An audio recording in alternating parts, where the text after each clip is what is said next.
bottom left. Everybody, today I've got another video for you with a few bits and pieces in it like we did last time. What we're bringing to you is shooting this Sam's 223. I was shooting Sam's 223 out to 1700 yards, and we'll show you how that went. We also did a little bit with this, our Henry lever action, which essentially this is a 22 Magnum little Henry lever action. Had it set up with a bipod on it and this Nights Force SHV scope, where I got it all to where I had a full 100 minutes of elevation on a setup in these little no limits rings, and we went out and did a shoot well as far as we could go in that. I only had to use 5 to 10 minutes of holdover, and we got to 730 yards with this little fella, so we show you how that went. And the other thing I want to show you is actually we've got, which we've noticed a long while ago, but really it's recently someone mentioned it and went back and had a proper look at it, and that was some footage of a bullet travelling, one of our monolithic 375 grain bullets travelling through the air at 4 kilometres. So anyway, we'll go over and have a look at this 223 and see how that went.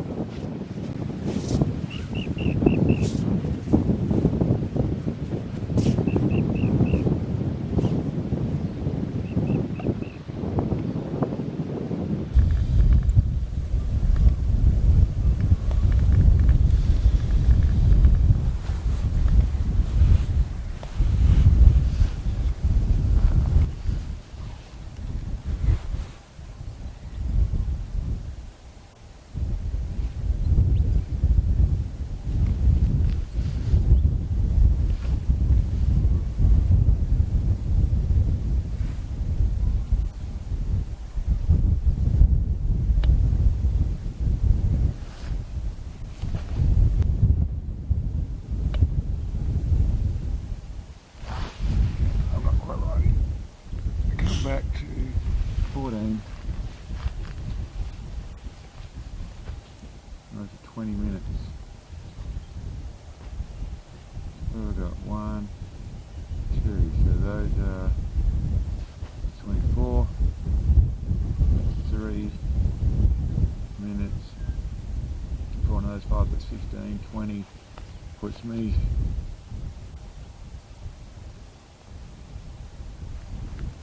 Okay. Okay, ready.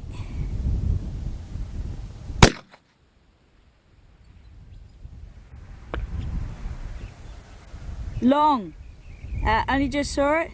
Edge of the crop, so to the right side of the target, level with the right edge of target, but it was too far long by about 8 targets, like at the edge of the crop. Alright, okay. Okay.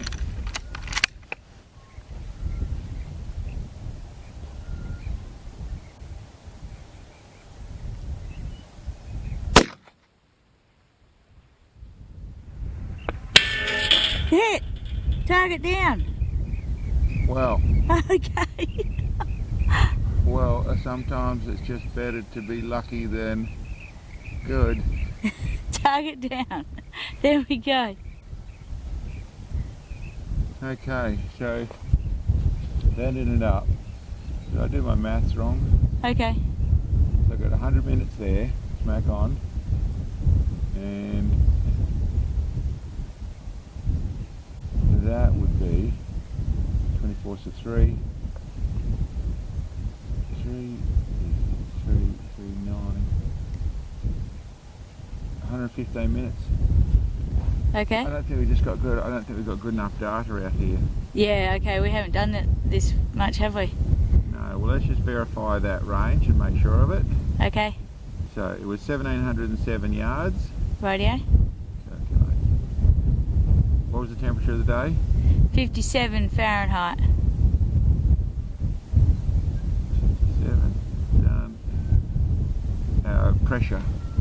28.87, I think. Hang on, I'll just double check that. 28.87 inches of mercury. Calculate. No, I did my maths wrong. Oh, okay. 114 This one's supposed to have 114 is what I used. Okay. Well, 113, but it's holdover, so Yeah, okay. you know, close enough. Yep. And my wind was absolutely perfect. Where was the first one? There was a little bit right, was it? It was level with the right edge of plate. Oh, it's about spot on because it just went too far, so it drifted a little further in the wind.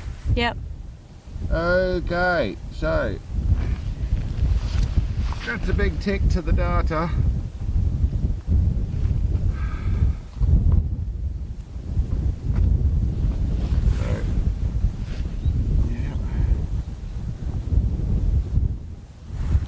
Well, today we're out testing, just doing a final test on our target. We're just waiting for the crop. As you can see, it's going yellow, so the harvest isn't too far away.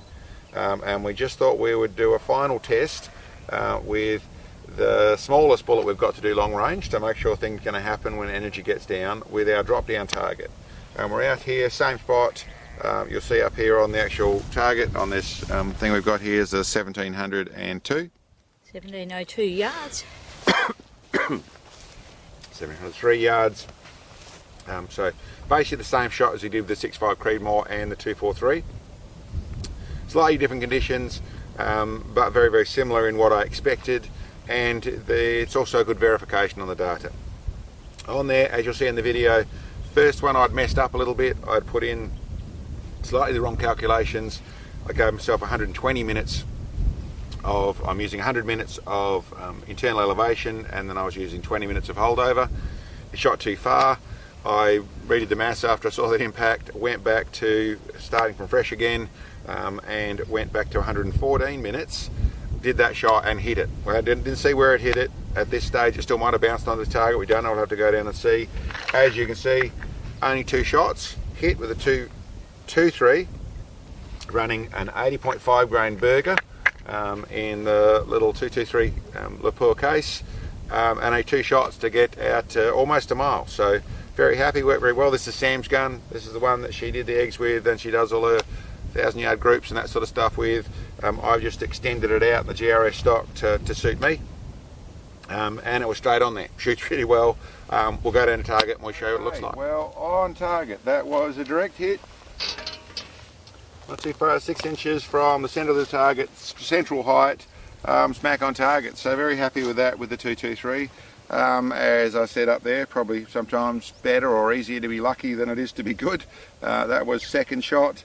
First one was back here on the edge, on the top here. I'd actually dialed in, or I was holding for the wrong data. I was holding slightly bit out, 120 minutes, 114 minutes, which I verified very quickly with a 1-shot hit. So awesome. It's actually 2 shot, like I said, but it was that little blue. What we're actually finally testing is this system, which I've shown people before, but for those who haven't seen, I simply made a simple hinge on this T-frame with a bit of a counterweight here that bogs into the ground, and in the back of this bar I've just nailed it once with a centre punch, and then with a fairly rounded but something that'll locate in there, have this simple little system here that means that just sits like that. So it means for a simple whack on target, that's going to drop, and even an 80 grain bullet out of a 223 out at just short of a mile is able to drop it down. So it's one I'm really happy with. You get a nice clear vision of that. So going out to the extreme long range stuff in the way of being able to see your misses and verify a hit, I think it's going to work really well. But anyway, out having some, as you can see, if Sam does a little spin around there, the crop side of things is real close to running header over things. So sometime over the next month or so, they'll be running harvesters through here, and we start to get a bit of shooting area back again. Anyway, thanks for checking us out, guys, and we'll catch us. Okay, like I said, that in the video there, that shot really well. It was nice and easy. It's nice when it works that well, but it shot nice and well. It's nice and easily. Really happy with it. We were going to do a little bit more, but we were, as we are normally, under a bit of pressure, so we left it at that. But shot really nicely and verified things like we're supposed to. And I mentioned in the end of that verified the data. Yes, I messed up with what I did. I had allowed for not putting the right weather conditions in what I'd calculated, and had 120 minutes with changing those weather conditions and checking it. It came right to what we ended up shooting. So that verified with the holdover and the settings, verified what the data I had to do the calculations. I just messed up with my weather. Next we'll go to the 22 Magnum, which is, listen, this is the normal way that we shoot this rifle. We've got to set up a little peep sight. It really is just a fun gun. You know, we use it for a bit of rabbiting. It's a good stalking rifle, but really it is more about fun, that sort of stuff. They're nice and tight, these little lever actions. They really have a nice sort of action to them. And it's well, it's a nice little, what, you know, most teenagers have shot, I suppose. They certainly something that I was ran into. I had a little Winchester way back then that I used to play with, but this is how it normally is. I just really, after we did the 22 long rifle challenge, I thought, well, listen, why not? We've got the scope set up there. It doesn't take much to slide it on here and set it up and do that. So I thought we'd give it a shot. But here we are out doing that with this 22 Magnum lever action.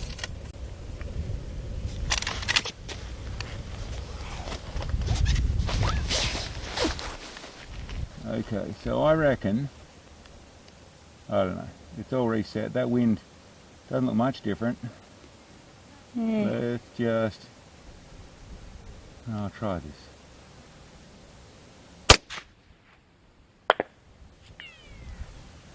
Do not see. Okay, I'll come over.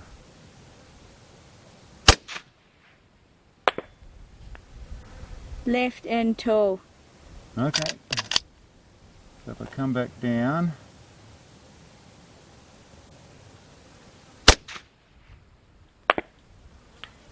oh, just off edge of plate. Bottom left corner, just off edge of plate. so.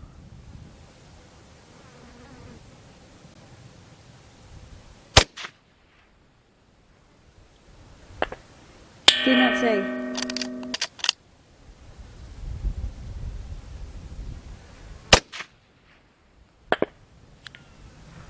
Do not see. Oh, there's one on the plate at about 11 o'clock. Just 3 inches top edge. Okay, I'll keep trying.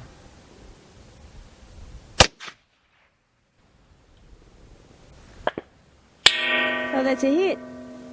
9 o'clock. Just off the red plate. Oh, awesome.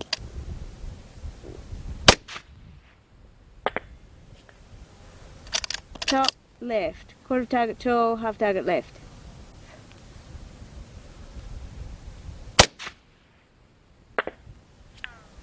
Oh, just off edge of plate. 9 o'clock.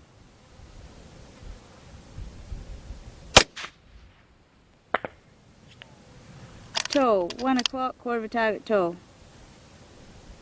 Okay, let's do another 10 and we'll call it that. Okay. Okay, last 10.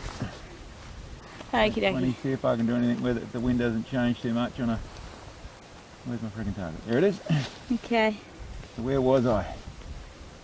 I was shooting...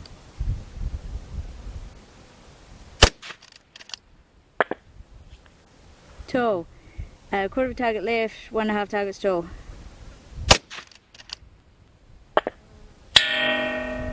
Did not see.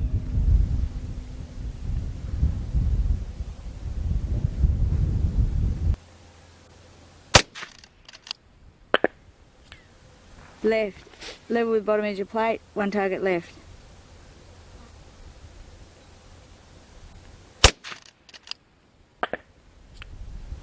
Oh, left. 3/4 of the target left, about 8 o'clock.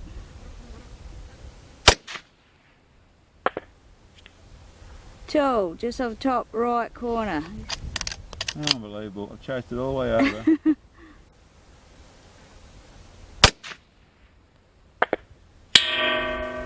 Did not see.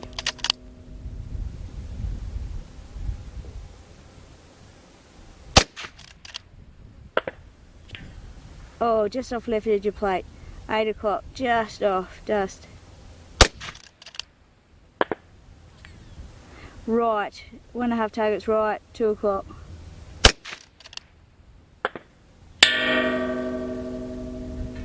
Oh, it's a hit. Can't see where it is, but I heard it.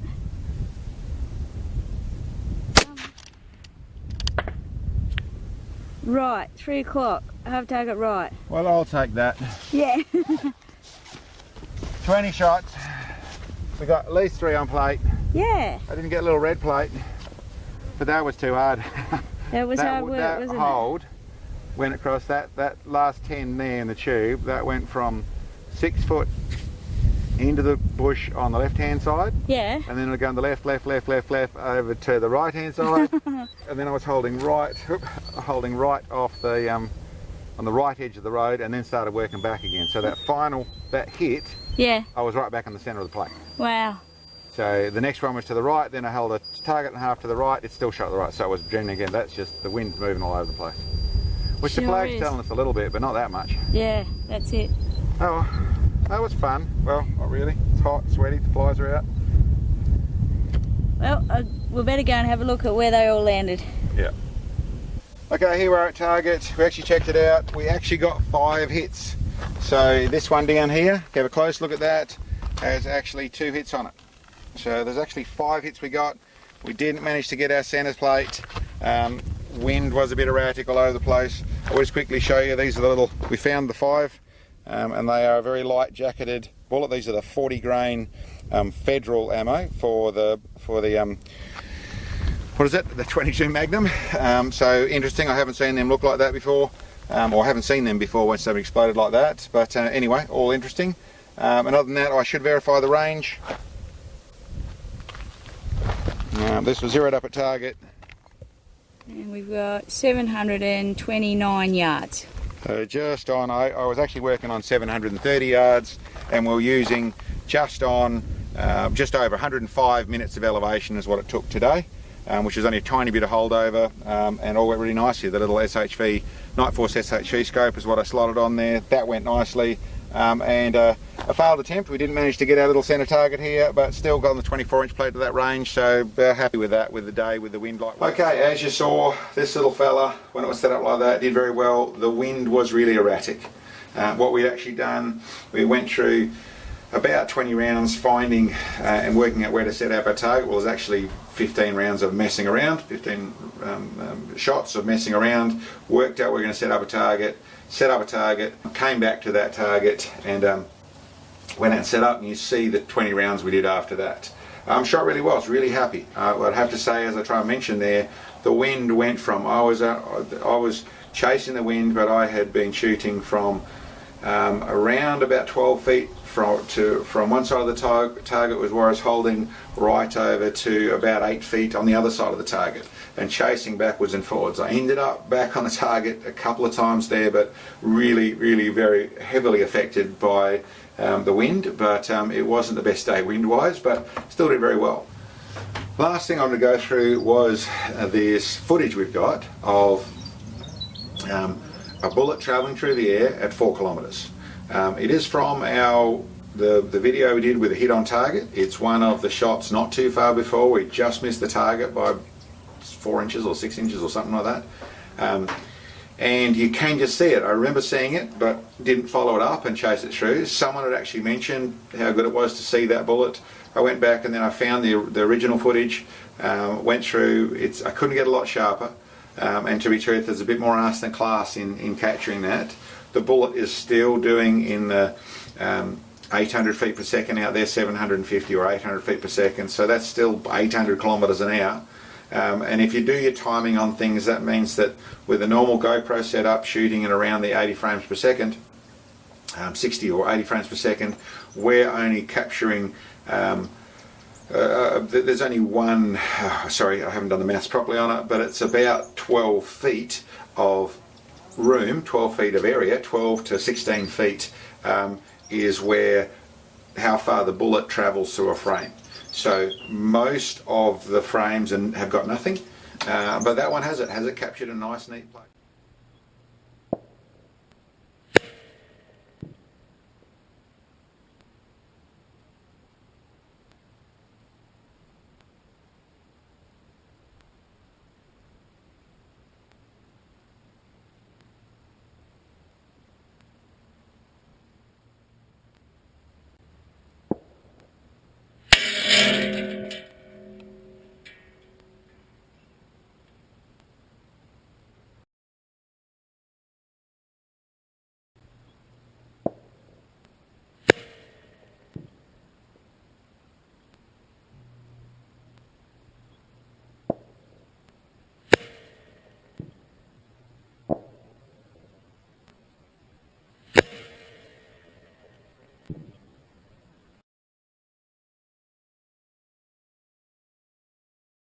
But that one has it captured in a nice neat place, and you can actually see the interesting feature which I'm leading to is that the bullet is travelling in a true natural flight. So it is travelling where it's pointing, not travelling with yaw, not travelling as we have.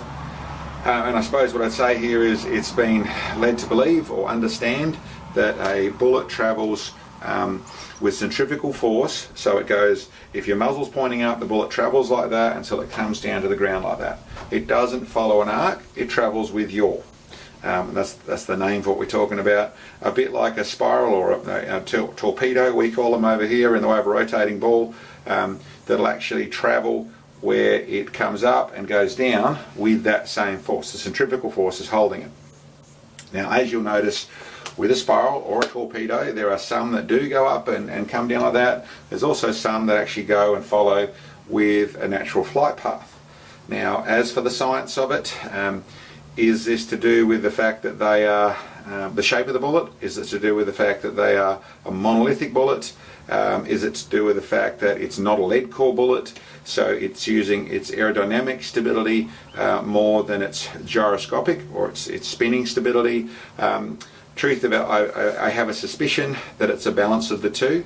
It's still using its gyroscopic stability to keep it from losing its track altogether, but the actual mass of the bullet versus the area of the bullet and versus the frictional coefficient of the bullet when it comes back down to travelling through the air at below the speed of sound, so there's no sonic cone protecting it, is that's actually then letting it naturally follow and follow the light.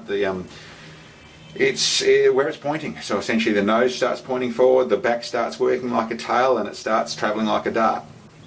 Now, I don't know. This is only one bullet. What it leads into is we're going to try and go with some high speed footage and try some different bullets and see what a lead core does and do a little bit of that stuff. As for that's not something I can promise straight away. There's a lot of effort involved in trying to create that. But I've got some plans afoot, and I'd like to see just what's going on. See if it is a lead core thing and the same sort of shape lead core bullet would travel with yaw, or if it is a true subsonic thing. I haven't found any footage. I haven't found any proper research on it. This is the first time I've actually seen a bullet travelling through the air at 4 kilometres. And in that, saying that, I went back and looked through all the footage, studied through all the footage of the 338 bullets travelling at 4,000 yards and at 2 miles to see if I could capture one of those and see what's going on. I haven't managed to capture it, but as I said, it's fairly lucky to capture it at all. I need some more footage speed, I need some more frames per second to be able to capture that sort of stuff, and it's also lighting and all the other bits and pieces involved. But it's one of the things that we'll have a play with over this season and probably seasons to come, and hopefully come up with some answers. Anyway, fascinating stuff. The 223, Sam's little gun, shot really well, awesome little thing, shot really nicely, knockdown target, worked really well. 22 Magnum, starting to really like this gun. It's taken a little bit to settle in, but it's a great little plinker. It goes with our other couple of lever actions really nicely. And the bullet thing, yeah, it was just fascinating. I wanted to share it with you. Anyway guys, thanks for checking us out, and from me and Sam, we'll catch you next time.